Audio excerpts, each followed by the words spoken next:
Bonjour à tous, je suis Laurent Cataneo, je suis le président de SOS Écureuil Provence qui a bientôt 6 ans. Voilà donc je fais ma première vidéo pour former les bénévoles. Donc bon, c'est pas parfait, mais bon, on va essayer d'être pas mal. Voilà, si la voix n'est pas terrible, c'est ma voix. Si vous pensez être capable de faire mieux, je suis preneur. Voilà, donc l'objectif de cette formation, c'est de vous donner un peu une compétence sur les écureuils roux, de savoir bien comment ils vivent, un peu leur morphologie, pourquoi ils sont intéressants, etc. Et de vous donner une première formation. Voilà, donc je vous dis à tout de suite.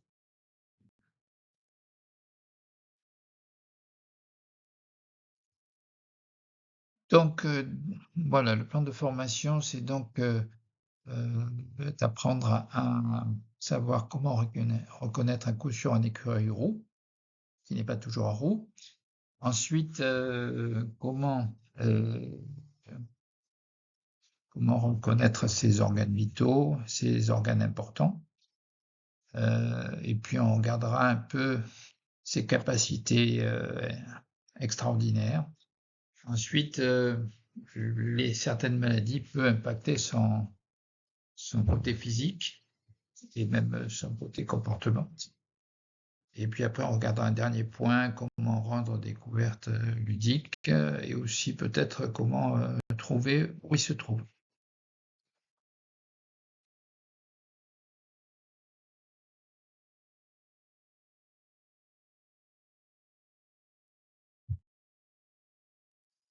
L'écureuil roux est à peu près à 80% roux, je dirais même 90%, mais bon, les statistiques disent 80%, on va voir tout à l'heure, mais je pense que c'est moins souvent que ça qu'il n'est pas roux. Et donc, dès qu'on voit un écureuil brun ou d'une autre couleur, on se dit ce n'est pas un écureuil roux. Or, c'est faux, souvent. Il faut se baser surtout sur le ventre. Le ventre doit être blanc. Et si on voit un ventre blanc, on est quasiment sûr que c'est un écureuil roux. Voilà. Ensuite, sa couleur peut varier avec les saisons. C'est à vérifier. Voilà, donc j'ai trouvé un peu des statistiques sur la couleur des écureuils. Et tu vois qu'en France, bon, il est dit que l'écureuil roux est roux à 75%. À mon avis, c'est un peu plus, voilà, parce que les bruns, les noirs, les gris sont plus rares. Voilà, en Autriche, Allemagne, ils disent que c'est encore moins roux. Donc il faudra les vérifier sur place, mais c'est pour te dire que la couleur du pelage, ce n'est pas forcément une cause enfin, un élément de détermination à coup sûr. Il faut mieux se baser sur le ventre de l'écureuil, sur son poids et sur sa vitesse de déplacement, qui doit être très rapide.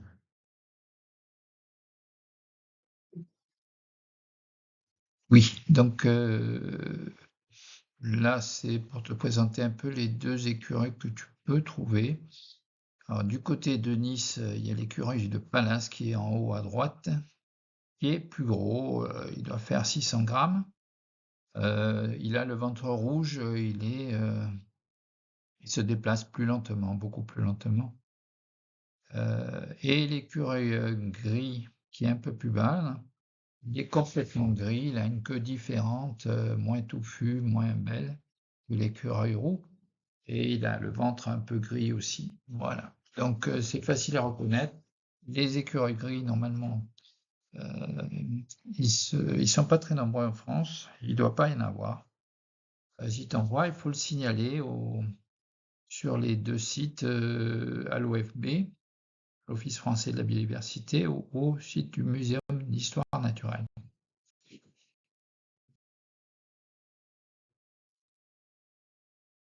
Donc, un élément important pour reconnaître l'écureuil roux, c'est son comportement. Voilà, son comportement, il est très rapide par rapport aux autres écureuils, très méfiant. Il va tout de suite se réfugier en hauteur si tu t'approches de lui.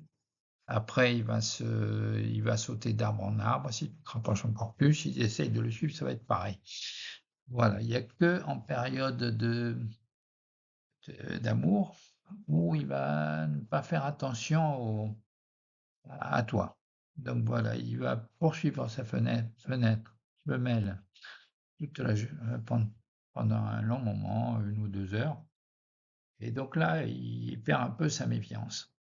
Alors, il perd aussi sa méfiance quand il mange des graines de tournesol parce qu'il les mange sur place. Ça prend 3 secondes pour les ouvrir et les manger. Et donc, il est obligé d'en manger une cinquantaine et du coup, il perd un peu sa méfiance. Voilà. Donc, qu'est-ce que je peux te dire d'autre? Il pousse des petits cris. Alors, moi, j'ai essayé de les imiter. Tu regarderas sur YouTube. Tu peux approcher un petit écureuil, un jeune écureuil, en poussant le même cri. Les autres, ils vont se rendre compte, les plus âgés, ils vont se rendre compte tout de suite que c'est pas un vrai écureuil et donc il viendra pas. Voilà, ils sont très méfiants.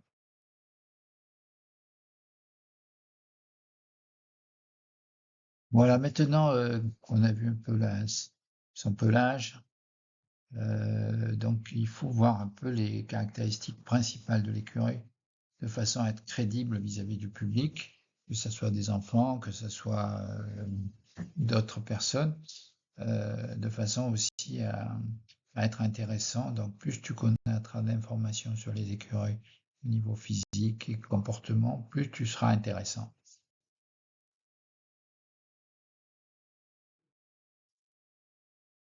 Alors une caractéristique importante des écureuils, c'est leurs pattes. Leurs pattes, donc il a 5 doigts à l'arrière et 4 doigts à l'avant. Et donc il n'a pas de pouce.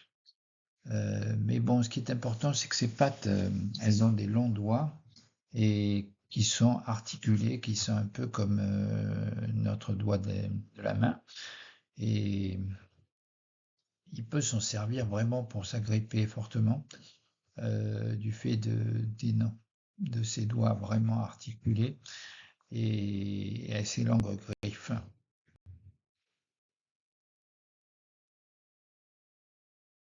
Sur cette vidéo, on voit bien les doigts de la main, donc on voit bien qu'il a que 4 doigts. Et malgré ça, il tient aussi bien les aliments que nous. Voilà, il n'est pas capable de jeter un aliment, mais il est capable de très bien le tenir.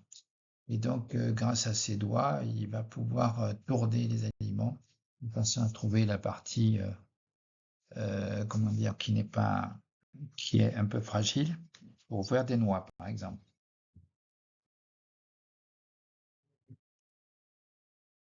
Bon, ici, tu vois un écureuil en train de sauter. Donc, un élément dont je te n'ai pas parlé, c'est sa queue qui est vraiment très belle. C'est une caractéristique de l'écureuil roux et touffu, en panache. Et donc, il s'en sert beaucoup pour les sauts. Il se sert aussi de ses pattes pour se réceptionner. Et donc, quand il arrive sur un autre arbre, par exemple, il va s'agripper avec ses pattes avant et tout de suite aussi servir des pattes arrière. Et il s'équilibre pendant les sauts.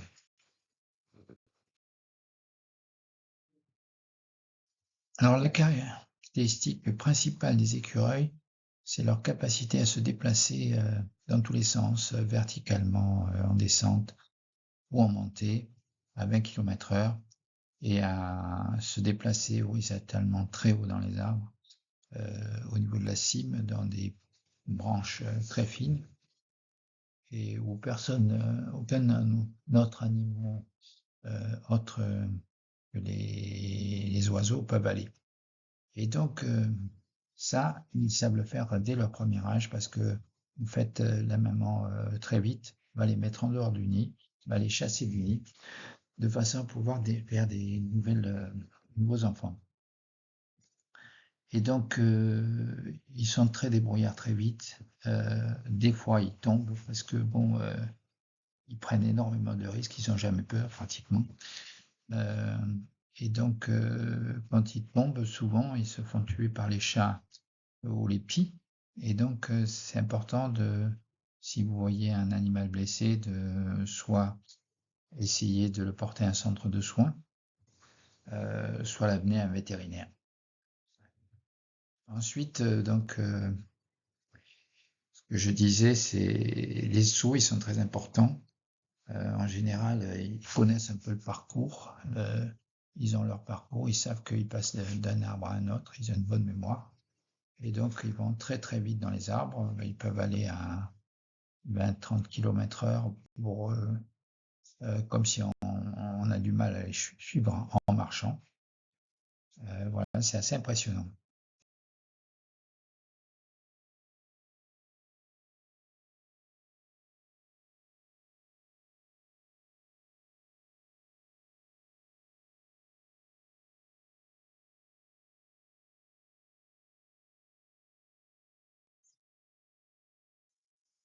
Depuis le début des temps, l'écureuil a toujours eu une bonne vue.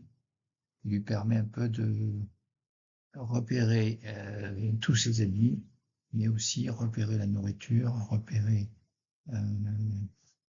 les animaux cachés. Et malheureusement, les chats sont beaucoup plus forts que lui, souvent.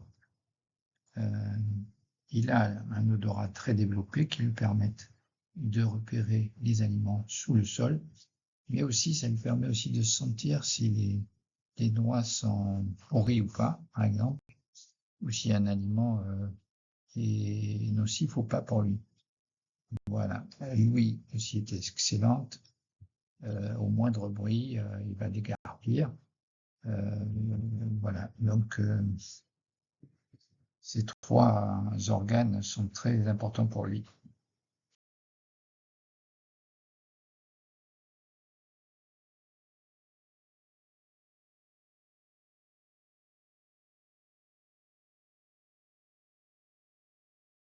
Mais notre écureuil est un rongeur. Et qui dit rongeur, c'est une capacité à manger un peu tout, à couper des cordes, à couper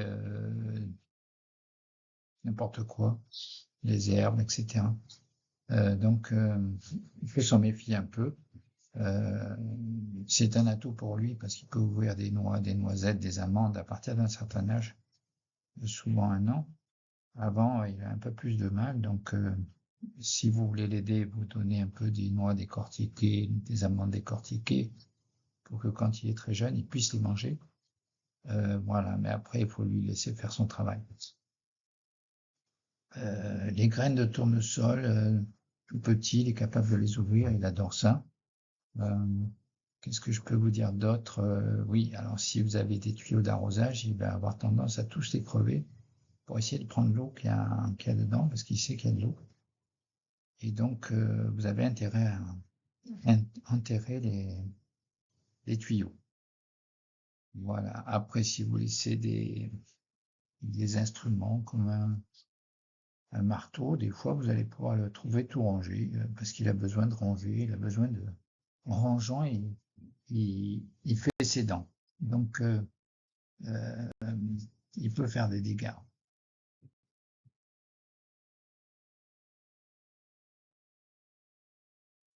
Donc, depuis toujours, l'écureuil roux, un peu comme nous, à nous tout début, a appris à se méfier de tout. Et donc, il sait s'échapper très rapidement. Il est sur sa garde en permanence. Et sauf quand il mange des graines de tournesol et qu'il doit manger toutes les 33 secondes, là, il se méfie un peu moins. Mais en général, dès qu'il trouve un aliment, il va l'amener un peu en hauteur pour se méfier, par exemple. Donc, voilà, c'est un animal très intelligent, mais il y a des limites parce que, en fait, de plus en plus, il vit en ville où il y a des chats, des pies, et ces deux animaux sont des adversaires redoutables pour lui. Les chats se cachent bien et l'observent et finissent par l'attraper parce qu'ils se mettent au bon endroit pour l'attraper.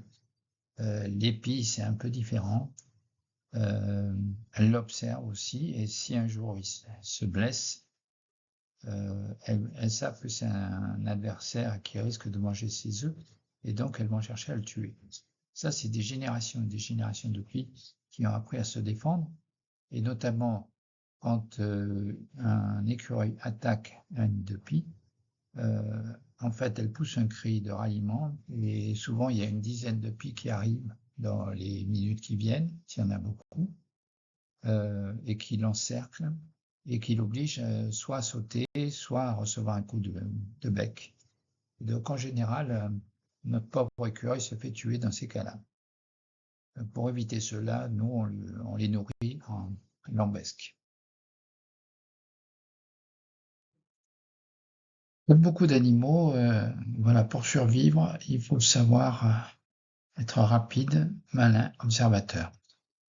Et donc, notre écureuil va aller de jardin en jardin, il va observer ce que font les autres animaux, où ils se nourrissent, etc. Les oiseaux. Il sait que les oiseaux vont manger des graines qui l'intéressent, des graines de tournesol, d'autres graines. Les chats, il va voir s'il y a des chats, s'il n'y a pas de chats, où sont les gamelles. Les maisons, il va voir ce que l'on fait, si on dépose des paniers avec des noix ou si on a récolté quelques légumes qui l'intéressent, des carottes par exemple. Et donc, voilà, il va observer énormément, il va regarder s'il y a des gens qui sont gentils, qui lui donnent à manger ou pas.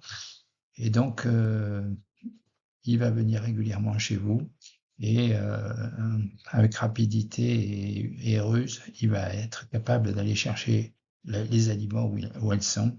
S'il faut se faufiler quelque part, etc., il va explorer un peu tous les greniers. Et donc, c'est le roi des cambrioleurs.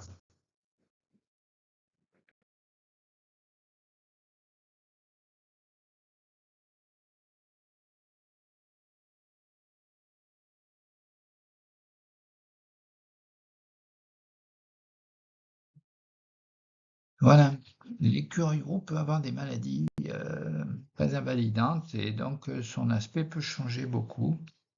Son aussi peut être très affaibli, donc voilà, on peut ne pas le reconnaître tellement il est défiguré par des maladies.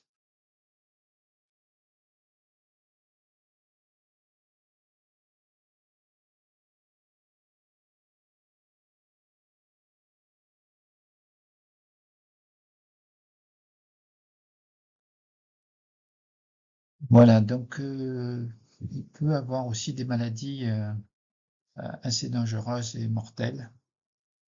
Souvent, on est obligé de les tuer pour éviter que la maladie se propage.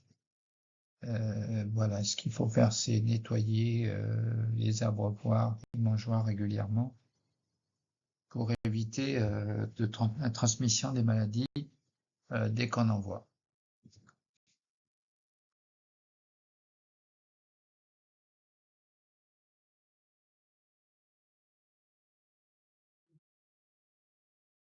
Donc, votre mission, c'est un peu d'être vigilant. Et donc, si vous voyez des écureuils invasifs, donc maintenant vous savez les reconnaître, donc les écureuils gris sont tout gris, même le ventre est gris. Les écureuils rouges de Pallas sont beaucoup plus gros, plus lents et avec un ventre rouge aussi. Donc, c'est facile à reconnaître. Donc, dans ces cas-là, il faut contacter l'Office français de la biodiversité ou le Musée national d'histoire naturelle. Le problème actuellement, les sites un peu de déclaration sont hors service parce qu'il y a eu une attaque informatique, donc peut-être que ça restera inopérant pendant un certain temps. Si vous voyez un écureuil blessé, c'est les centres de soins qu'il faut contacter ou votre vétérinaire proche. Les centres de soins, il y a la LPO, donc vous tapez LPO, centre de soins, vous en avez beaucoup, et sinon il y a des centres de soins qui ne sont pas LPO, qui sont bien aussi. Ça dépend de votre région. Des fois, c'est sur 3 départements, il y a un centre de soins. Voilà. Et il faut savoir respecter les consignes. Donc, un écureuil blessé, vous trouvez jeune, s'il n'est pas vraiment blessé, mais qu'il est tombé du nid uniquement, sa maman peut le récupérer et donc c'est important qu'elle le récupère parce qu'elle va s'en occuper. Et les centres de soins sont souvent débordés, donc ils n'ont pas le temps. Et en plus de ça, ils vont le relâcher dans une zone en dehors, souvent à des 100 km de votre lieu d'habitation. Ensuite, un écureuil blessé, il a besoin souvent de chaleur parce qu'un petit écureuil vit à une température corporelle de 38 degrés et donc il a besoin d'une bouillotte pour passer la nuit, sauf l'été. Voilà. Ensuite, il faut faire attention à ne pas lui donner n'importe quel lait. Il faut un lait spécial. En général, il vaut mieux attendre que le vétérinaire ou le centre de soins s'en occupe. Vous pouvez lui donner de l'eau, un peu de banane, ça peut l'aider. Voilà. Et regardez s'il est blessé ou pas. Et donc, vous transmettez ces informations par mail en général, avec des photos de l'animal. Et donc, la LPO ou un autre centre de soins viendra le chercher.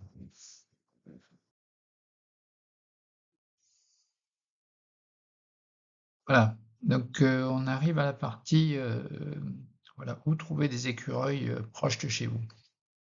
Donc là, vous avez 3 méthodes possibles. La plus simple, c'est iNaturalist. Donc vous pouvez aller sur le site que j'ai indiqué, là, inaturalist.org, et vous tapez sur la requête. Normalement, j'ai mis l'indexation sur les écureuils roux sur toute la France. Donc vous changez de département, vous mettez votre ville. Enfin, c'est surtout, c'est indiqué France, donc vous avez les observations de toute la France. Là, vous indiquez votre ville et bon, vous devriez avoir des observations. Si vous ne voyez pas d'observations, vous mettez le département, ainsi de suite. Et puis, vous verrez, vous pouvez afficher une carte, c'est assez pratique. Vous pouvez avoir les observations sous forme de liste et donc là, vous avez les observateurs que vous pouvez contacter. C'est assez sympa. Voilà, c'est assez rapide, vous n'avez pas grand-chose à faire. Vous installez, si vous voulez faire des observations avec cet outil, vous installez l'application. Voilà. Sinon, il y a l'application Naturalist de la LPO, mais c'est beaucoup plus complexe. Il y a des fichiers de mammifères à télécharger, etc. Voilà, les observations sont plus complexes à faire. Je vous la déconseille dans un premier temps. Après, si vous êtes un peu compétent, vous pourrez l'utiliser. Il y a plus de données. Et un troisième élément, mais là, c'est le site du Muséum national d'histoire naturelle. Mais là, il a eu une attaque, il était piraté, du coup, il est plus fonctionnel du tout. Mais il y avait des données sur 30 ans d'existence, et bon, notamment sur les écureuils invasifs. Voilà, donc on savait à peu près où ils se situaient, il y avait des informations très techniques sur les écureuils invasifs, mais malheureusement tout n'est plus visible actuellement. Il devrait être remis en service d'ici quelques temps.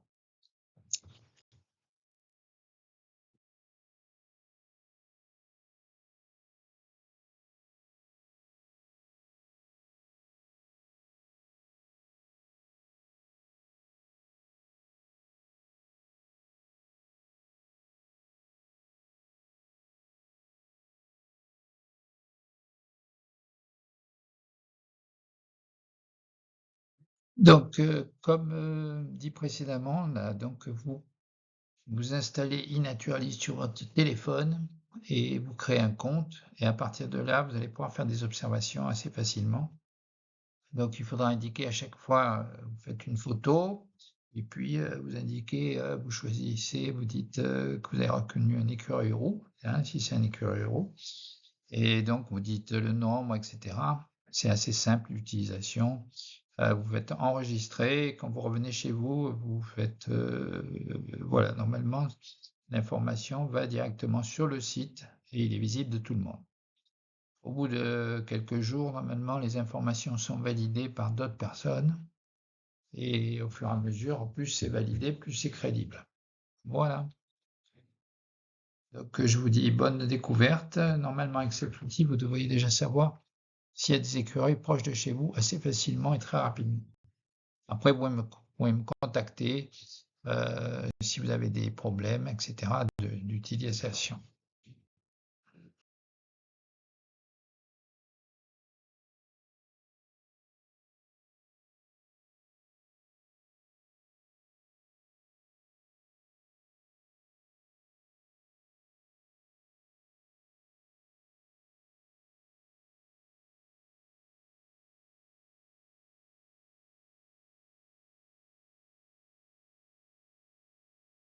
Voilà, donc petit à petit, vous allez connaître de plus en plus la vie de cette petite animal et vous allez pouvoir organiser des sorties en déjà étant capable de le reconnaître, en savant pourquoi il se comporte de telle façon, de raconter un peu ses problèmes avec les chats, avec les petits, et vous allez devenir intéressant. Donc, j'espère que vous allez continuer à bien connaître cet animal de façon à bien raconter sa vie.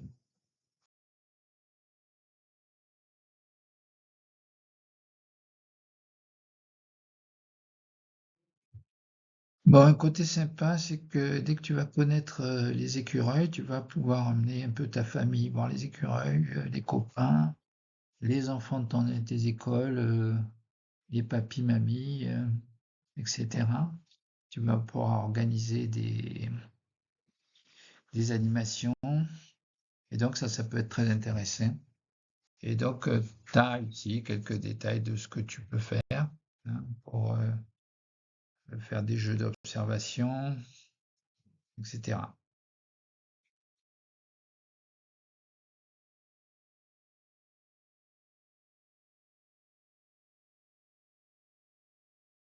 Alors, au fur et à mesure du temps et de tes compétences, tu vas pouvoir faire comme moi, peut-être des présentations pour expliquer pourquoi il est champion du monde en vitesse 3D. Voilà, moi je le fais avec des PowerPoint. Je m'entraîne aux animations. Je ne suis pas très fort pour parler, comme tu as dû le voir. C'est pas évident, c'est un métier. Donc tu peux faire aussi les techniques de saut parce que tu peux trouver des vidéos sur les techniques de saut. Donc ça, je m'en sers par exemple dans les EHPAD pour animer devant les retraités, euh, des personnes en fin de vie, pour avoir des vidéos ludiques à montrer. Donc ça peut être sympa tout ça.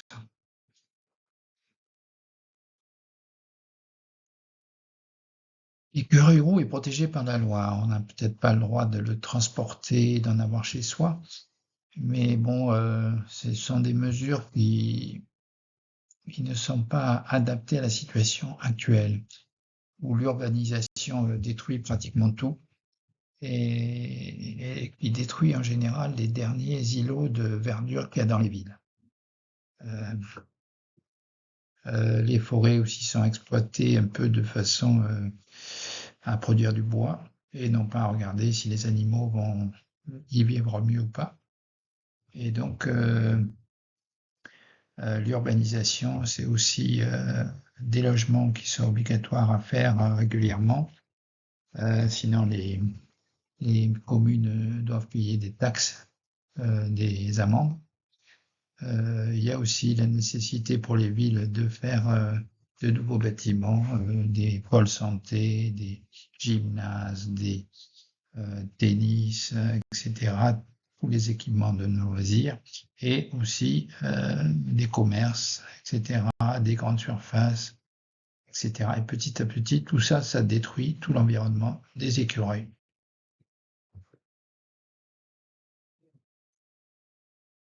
Donc après, souvent on nous dit qu'il y a des associations qui font des choses ici à droite, à gauche, voilà, mais en général, c'est sur une toute petite partie de territoire.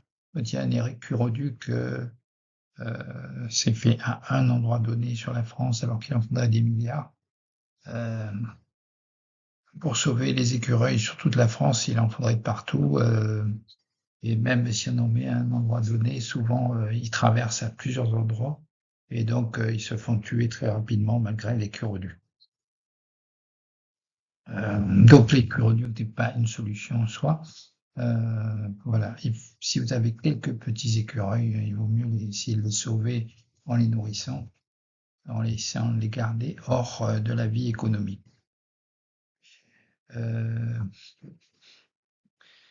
Donc, les associations doivent rechercher à avoir une législation plus forte pour les écureuils. Ce n'est pas évident parce qu'il y en a peu. Et on se heurte souvent à beaucoup de choses, comme pour la prédation des chats. Le grand public est contre. Quand on propose une solution comme adopter des chiens plutôt que des chats, donner un peu d'argent pour avoir des chiens, ben, même ça a du mal à passer. Donc il y a aussi les pies qui sont très nombreux. Par exemple, c'est très difficile à dire maintenant on va tuer des pies ou on va arrêter une construction, c'est très difficile.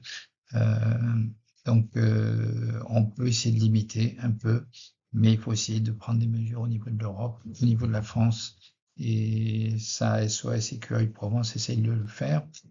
On aurait besoin d'aide dans ce domaine, on a besoin d'avocats, de juristes, d'Européens, de gens qui portent les projets au niveau de l'Europe. Donc on est en constante recherche de personnes comme ça, qui seraient capables de mieux protéger les écureuils et de mettre des lois en place.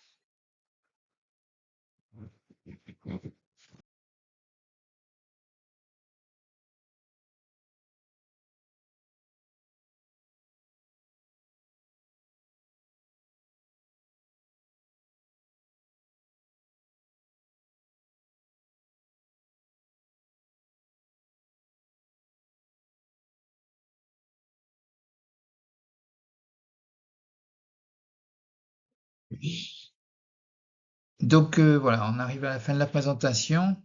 Donc voilà, si tu veux capter l'attention des gens, c'est important de montrer que l'écureuil rouge ne fait pas qu'enterrer des graines. Il a beaucoup d'autres intérêts, notamment il régule la population des oiseaux, des pies, des palombes. Alors les pies, c'est des gros prédateurs, les corneilles aussi, les palombes, les tourterelles, elles font des dégâts en mangeant un peu n'importe quoi, en pillant les choses, mais bon, elles sont pas trop gênantes. Bon, après, c'est un animal qui est très sympa à photographier. Qu'est-ce que je peux te dire? Il y a des gros défis pour le conserver, hein, parce que c'est assez complexe. Il y a une dizaine de dangers. Donc, on verra ça plus tard. Voilà, et il faut demander aux gens de participer. Alors, ils peuvent participer chez eux en étant propriétaires engagés, ou faire des animations, ou être sur le terrain et remplir des mangeoires, des abreuvoirs, etc. Voilà, je te dis à bientôt et à la prochaine formation. Salut!